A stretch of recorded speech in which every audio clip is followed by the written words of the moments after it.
everybody, and welcome to another edition of First and North. My name is Dan Miller. I'm in Detroit covering the Lions, where we now have week 3 behind us. We're going to talk about all things happening here in the NFC. Lions and Packers both came up winners this past week, while the Vikings and Bears both came up short. Now, week 4 is upon us. We will get to that. Some key games in particular because it gets started on Thursday night. Green Bay and Detroit playing for first place in the NFC North. We will dissect that one coming up in just a bit. We'll also talk about the Vikings. They'll head for Carolina looking for their first win. Bears will take on the Broncos looking for their first win. That is 4 0-3 teams in those 2 games. They're going to find a victory there somewhere. We'll figure it out. All right, meet our panel. Luke Canellis from Chicago, where he covers the Bears. Carl Deffenbaugh from Milwaukee, who covers the Packers, and Ahmad Hicks from Minneapolis, who covers the Vikings. Lou, I want to start with you. It was a rough week in Chicago. Started with your defensive coordinator stepping down. Your quarterback has a press conference that was kind of strange, and then he had to walk that back a bit. And then you take on Kansas City, and that didn't go well at all. So I'm just going to give you the floor, Lou. Just tell us everything going on with the Bears, including that game on Sunday. Oh, Dan, I'll tell you what. I'm wearing this tie for you, for our Lions out there, because I hope you give it to the Packers on Thursday. You know what? We've gotten used to this. I'm numb to what happened last week, even though it was one of the craziest weeks that I've ever been part of since covering the Bears for the last 25 years. Man, you'd have to go back to the Dave McGinnis fiasco that they went through back in the 90s. You touched on it. You have a defensive coordinator that resigns, a quarterback who first challenges the play calling, then doubles down and says that he didn't really say that at his locker, and then they go out and just really embarrass themselves in Kansas City. And I get that the Chiefs are the defending Super Bowl champs, but there is not a Bears fan in this town that thought the Bears would get embarrassed the way they did at Arrowhead Stadium on Sunday. They had absolutely no shot. They were down 34-0 before the Chiefs ever broke a sweat. 34-0 at the half. 22-4 first downs for the Chiefs opposed to the Bears. 323 yards opposed to 80 for the Bears at the. I mean, it was just, look at the script. It was absolutely awful, and I'm not sure there's any way out right now for this franchise. And I know we'll talk about the Broncos coming up, but nobody in this town, including those at Hallis Hall, they better not be circling this game as a win. When you look at what the Broncos have done, and I get it, they gave up record offensive numbers last week to the Miami Dolphins. But this is a Denver team that was in its first 2 games. So wake up. Make sure you play your best football on Sunday and get this train back on the track. Because right now, the Bears are a fiasco. Well, let's get to the Vikings, because we saw what they did last year, where every time they got into a tight game, they found a way to win the tight game. This year, through 3 weeks, that's not happening. There's certain things you cannot do in the NFL and survive. Top of the list is turn the ball over. Killed the Vikings in the first 2 games. They had a couple more in this past game against the Chargers. One led to a touchdown. One cost them a chance to take the lead late in the game. Ahmad, just get me up to date on the Vikings. That was another tough, close loss for them this past weekend. Yeah, you know, Dan, I think they're feeling that tough loss, too, because Kirk Cousins, after the game at his locker room, he just had both hands on his head, and he had his hands in his head in his palms, and he didn't know what to think after the game. His press conference was really, really short. Normally, Kirk is a very humble guy. He'll give you a great soundbite whenever you need one. He was not that way after the game. And then when head coach Kevin O'Connell came to his press conference yesterday morning, he looked like he had just got done crying or didn't sleep the night before. So these guys are certainly feeling the effects of shooting themselves in the foot for 3 weeks in a row, because we can talk about all the mistakes, all the turnovers, but when you look at the highlights, when you look at the Vikings schedule, the Bucs, they gave that game away. As you alluded to, they left so many points off the board, and they gave the Buccaneers points. Justin Jefferson in week 2 versus the Eagles, trying to get that touchdown and reach the ball over the pylon. He loses that swing of momentum. The Eagles go down and get a field goal. And then this week, I mean, the Chargers literally handed the game on a silver platter to them twice. They had the ball inside the 25-yard lines, under 5 minutes to play,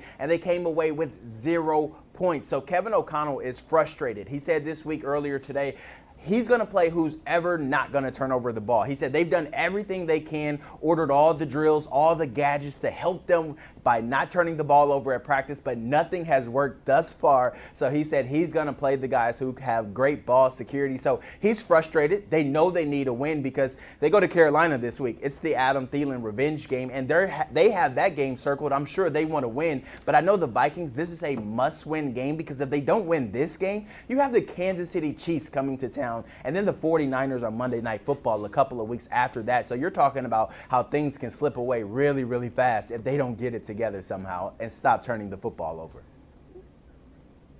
Yeah, and what a crazy game, because if the Chargers lose that game, their coach is on the hottest of hot seats for going for fourth down at the minus 24-yard line, but instead it flips around, and all of a sudden it's the Vikings that are feeling it. That swing there in the final couple minutes was just insane. Carl, did not look good for the Packers. We're watching that score up on the scoreboard as it's happening. They're losing 17-0 in the fourth quarter, but guess what? They didn't blink. Credit to Green Bay, and I imagine right now there's got to be a lot of people feeling good.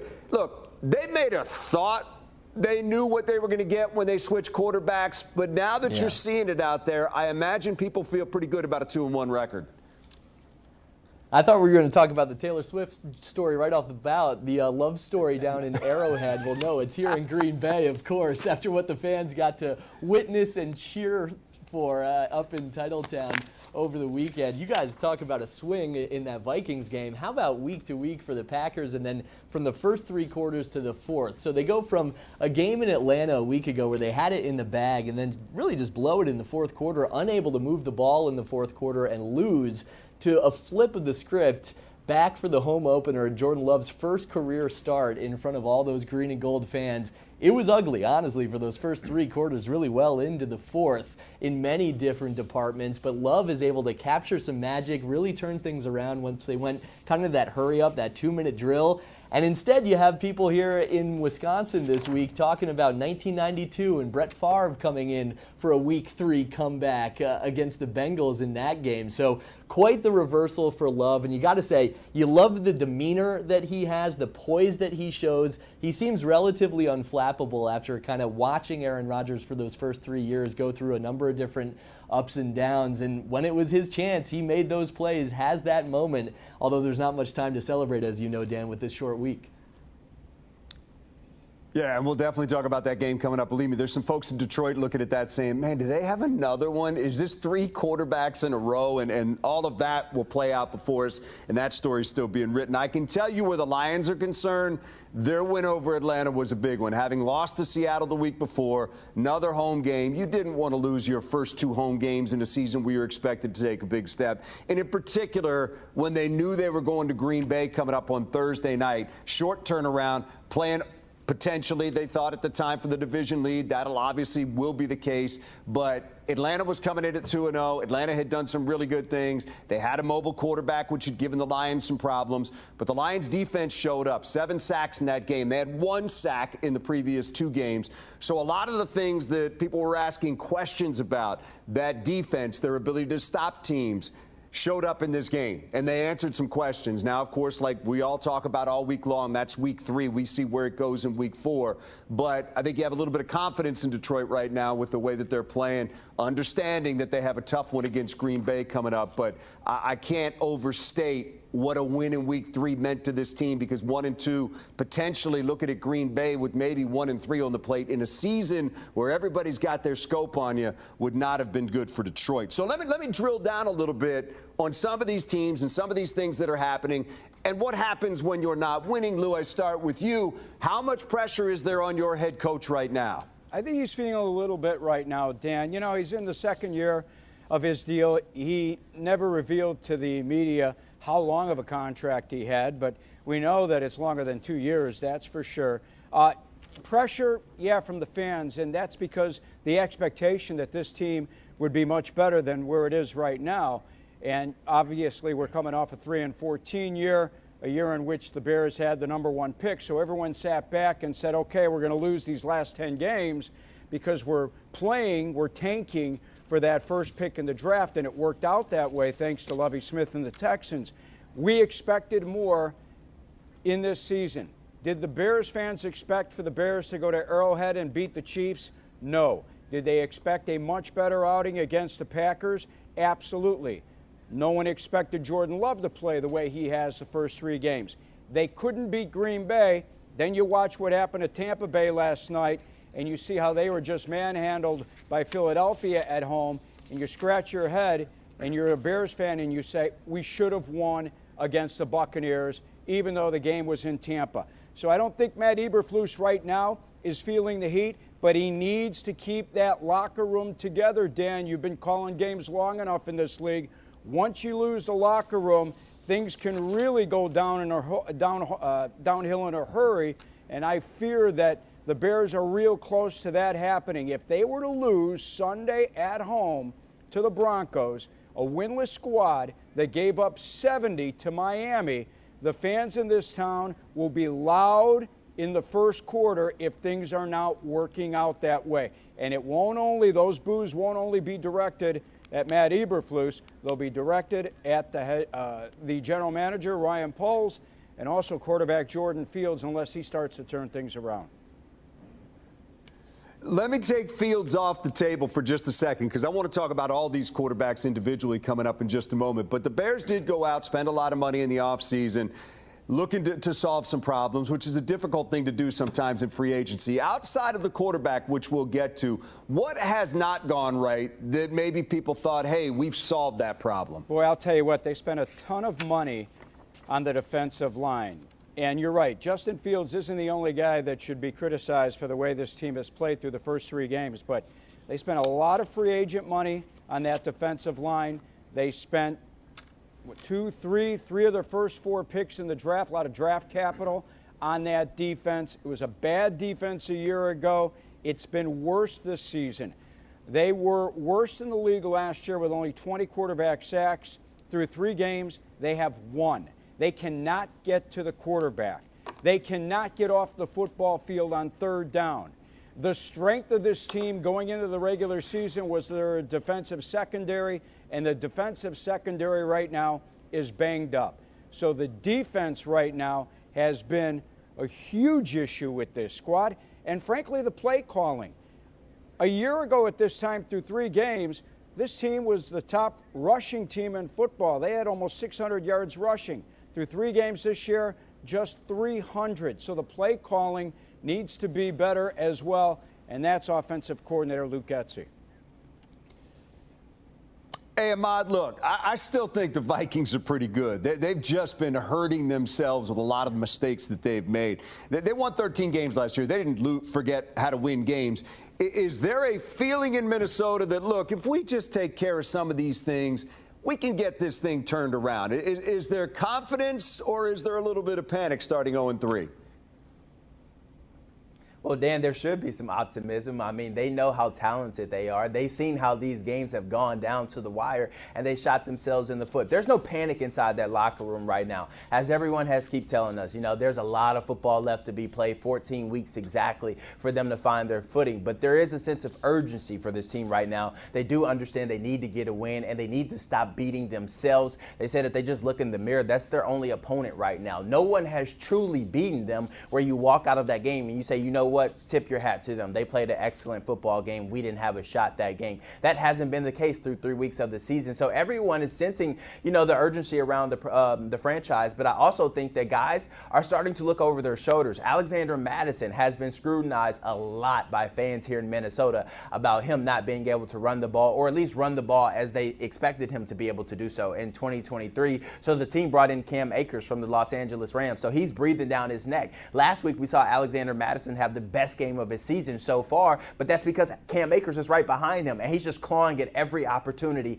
he can get to go out and prove that he's still one of those top backs. And when we look at the Vikings offense, Dan, like you said, there's a lot of optimism with this group because you have Justin Jefferson, you have Kirk Cousins, and you have TJ Hockenson. But what you don't have is a good interior offensive line. That's why they went out and got Dalton Risner. He told us earlier this week, that he was about to sign with another team the day before he signed signed with the Vikings. He said they brought him in on a visit initially. He wasn't fully recovered from an offseason injury, so they were just waiting. And he thought his value was like sky high, but other teams thought his value was just a little bit less. So he said it was a waiting game, but ultimately the Vikings was the perfect fit for him. He wanted to be here, and I think once you plug him into their starting lineup, whether he replaces Ezra Cleveland or Ed Ingram, that's to be determined. I do think this offensive line gets better once the center, Garrett Bradbury, comes back from his back injury. So I think the sky is the limit for this offense, but only if they stop turning over the football. I mean, through 3 weeks of the season, the Vikings have 9 turnovers. So you do the math. That's not good football. That's not winning football. But on the defensive side, I don't know if there's much optimism because you don't have a good secondary. You don't have a good defensive line. And the guy you paid $13 million in Marcus Davenport, he hasn't been healthy. And that's the knock on him throughout his entire career. The Vikings blitzed 82% of the time versus Justin Herbert last week, and he diced him up. 32 of 38, 308 yards, 3 touchdowns. So there's a lot to be seen with his secondary. I think some new players may play this week based on who I talked to yesterday, but that's to be determined. Brian Flores has a lot of work to do, but the offense, they just need to play complementary football and stop giving the football away so they have a chance to win. Yeah, I feel your pain. I mean, last year when Detroit was 1-6, they were turning the ball over left and right. They were one of the top 5 scoring teams in the NFL. But even while they were doing that, they kept turning the ball over and making life easy for the other team. When they finished 8-2, they weren't turning the ball over. I mean, Jared Goff didn't throw an interception in the last 9 games, and they finished up as the team with the least turnovers in the NFL last year. And people say, wow, 1-6 to 8-2. It wasn't that complicated. They literally stopped handing the ball to the other team, and all of a sudden it flipped. That's why I tell anybody that listens or wants to tell me, oh, Minnesota's done. They're not done. They're too talented. They can get this thing turned around. And, I mean, look, you got Carolina at 0-3 coming up this week. Minnesota's a better team than Carolina. They got to go in there and find some way to take care of business. We'll talk about that game coming up in just a bit. You know, Carl, you've been dealing. I think one of the impressive things about Green Bay is that they've been dealing with a lot of injuries and getting off to this 2-1 start. Last week, no Jones, no Alexander, no Watson, no Jenkins, no Bakhtiari. It seems like, even though I think they should take Thursday off and wait another week just to make sure they're okay, it seems like they're getting healthier, and we may see some of those guys in this game on Thursday night. That was probably the most impressive part of that 17-point comeback in the fourth quarter is who wasn't on the field leading the way for that. I mean, those are 5 of your best players on the entire roster. I think there was a stat that accounted for about 30% of the salary cap was not available, not playing on Sunday against the Saints. Now there's some optimism, I think, this week. Aaron Jones went through a pretty full workout before the game, ended up not playing. There was thoughts that Christian Watson would be able to play against New Orleans. So the hope, I believe, is that you get both of those playmakers, those studs, back for Thursday night. Maybe there was a bit of a gamble there. Okay, if we get through New Orleans, gets him a few extra days to rest up and heal up before the Lions come to town. Bakhtiari played great against the Bears in week 1, and then we know the knee is kind of an in-and-out situation and probably will continue to be for the rest of the year. You'd love to have him out there against that Lions pass rush, which you know so well, Dan, but we'll see if he's available to go because there really is no heads up one way or the other. All the practices are closed this week, so we won't get a lot of feedback from the Packers before Thursday on who's out there. But if you add those weapons, and Luke can speak to the difference that Aaron Jones can make for the Packers offense from what he did to them in week 1, you add Aaron Jones back in the mix for Jordan Love, potentially get his number 1 wideout back, maybe some of those other pieces. And if you're Green Bay, you're feeling pretty good right now at 2-1 with the ability to build, to grow from here, perhaps unlike some of the other teams. You know, I feel like your head coach, too. Maybe this will earn him a little more respect than he's gotten. I think when you get a gig and you got Aaron Rodgers as your quarterback, people think you just should win. Guy comes out, wins 13 games his first 3 seasons. I think people might be finding out now that this really is a good football coach. You know, he talked about it, this being a win that he has not been a part of in his entire career in the NFL. And I think some of that was the people who are out, the adversity, but I think also it's this team, and there does seem to be a different chemistry and kind of a shared experience in the locker room, and that's from both the coaches and the players this year. Aaron Rodgers is a Hall of Famer. He's a 4-time MVP, but he is a giant personality as well, kind of that star that everything else rotates around in your galaxy. And I think there is potentially a little bit more balance with this year's team. team, and a chance for a lot of players who have watched Jordan Love compete in practice, a little bit of game action over the first 3 years, to see him doing it on the big stage. They are 100% behind him, and that's been kind of neat to see all the players, both young and old, on this Packers roster pumping him up, and that certainly is the case for Matt LaFleur as well. He's loving what he's seeing so far. Yeah, guys, if you're keeping an eye on something with the Lions going into that game on Thursday night against the Packers, keep an eye on the injury list because they are beat up right now. They were down to their fourth-string offensive tackle is a guy that they basically drafted to be a guard, Colby Sorsdahl, who had to go in there and play tackle after they lost 2 in that game, and they had already lost Taylor Decker before that. And it was rough sledding in there. And now they go up against Green Bay. Kenny Clark, every coach I've ever dealt with, absolutely loves that guy. Gary has 3 sacks last week. They got to make sure their offensive line is set. I think there's a chance we're going to see David Montgomery back for this game. But keep an eye on that injury list because for Detroit, it is significant, in particular up front. Hey, I mentioned this a moment ago, and just kind of thinking about this division and where we are right now, I think it's kind of fascinating as you look at the quarterbacks because they all have interesting stories. And Ahmad, let me start with you. You got a quarterback there who's in the last year of his contract, and supposedly Kirk Cousins and the Vikings couldn't come together on a contract extension this past offseason. What's the vibe there at 0-3, and is anybody looking at Cousins wondering, okay, how much of a part of the future is he, or is it all about right now? I think it's still all about right now, Dan. I think the only people who are looking at outside possibilities are the fans who are upset at the Vikings 0-3 start, or maybe the New York Jet fan base that wants somebody to come in and relieve them, so Zach Wilson doesn't have to start the rest of the season. I think, like you mentioned, the Vikings know they're talented. They know what's in front of them. They know they still can go to the go to the playoffs and still be champions of the NFC North and repeat that. That's still a possibility for them if they stop turning over the football. And I think they know if they go out and go trade for a different quarterback or they get rid of Kirk Cousins, there's a lot of growing pains you're going to have to endure. That quarterback is going to have to get up to speed, and then you're going to have to talk about Justin Jefferson. This guy is going to get paid a lot of money probably at the end of this season or during the offseason.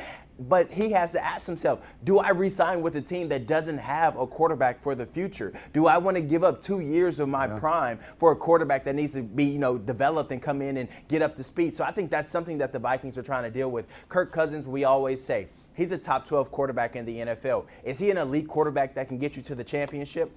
That's to be determined. Things need to be perfect around him. But I think if you give him an offensive line, you give him weapons, which he has, I think he can deliver. I think he can get the job done. He showed that all last season. So I think they just have to stop shooting themselves in the foot. There's no panic with this team right now, but that's right now after 3 weeks. There could be a lot more panic after the Chiefs game in week 5. So that's to be determined right now. Hey, Lou, I carved out 45 minutes for us to talk about your quarterback situation in Chicago. You and I have talked about this before. Look, Justin Fields has been a hot-button issue since he came into the league. I've been through slow starts in Detroit. I've been through a lot of them.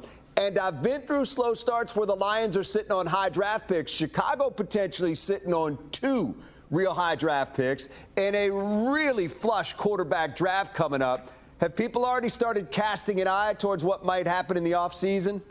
Yeah, you've got fans already that have given up on Justin Fields. Head coach Matt Eberflus yesterday said he has not given up on his quarterback just yet.